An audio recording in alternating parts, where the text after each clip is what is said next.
Hi, welcome to new twenty C. So இந்திய அரசியலமைப்பு பற்றி லட்சுமிகாந்த் புத்தகத்திலிருந்து ஒரு முக்கியமான தகவல். இந்திய அரசியலமைப்பு 1949 நவம்பர் 26 அன்று ஏற்றுக்கொள்ளப்பட்டிருக்கும். 1950 ஜனவரி 26 நடைமுறைக்கு வந்திருக்கும். ஆனால் 1949 நவம்பர் 26 அன்று ஒரு முக்கியமான 15 விதிகள் நடைமுறைக்கு வந்திருக்கும். ஸோ அதை பற்றி தான் பார்க்க போகிறோம். ஆர்டிகல் 5 ஆர்டிகல் 8 வரையும் குடியுரிமை எவ்வாறு பெறுவது பற்றி சொல்லக்கூடிய ஆர்டிகல் 9 குடியுரிமை இழப்பதை பற்றி சொல்லக்கூடிய ஆர்டிகல். இந்த 5 விதிகளும் அன்றைய நடைமுறைக்கு வந்திருக்கும். அதே போல ஆர்டிகல் 60 இந்திய குடியரசுத் தலைவரோட பதவி பிரமாணத்தை பத்தி சொல்லக்கூடிய ஆர்டிகல், இதுவும் நடைமுறைக்கு வந்திருக்கும்.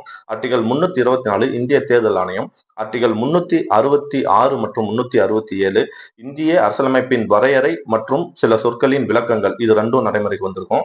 ஆர்டிகல் 379 இந்திய அரசியலமைப்பு நிர்ணய சபையே இடைக்கால பாராளுமன்றமாக செயல்படும். ஆர்டிகல் 380 தற்காலிக குடியரசுத் தலைவர், ஆர்டிகல் 388 தற்காலிக மாநில சட்டமன்றம், ஆர்டிகல் 391 குடியரசுத் தலைவருக்கு சில சட்டங்களை திருத்தும் அதிகாரம் இருக்கு.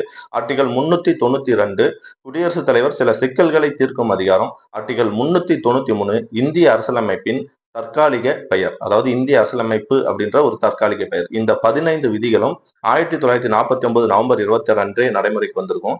முக்கியமான தகவல், எல்லாருமே நோட் பண்ணி வச்சுங்க. தேங்க்யூ.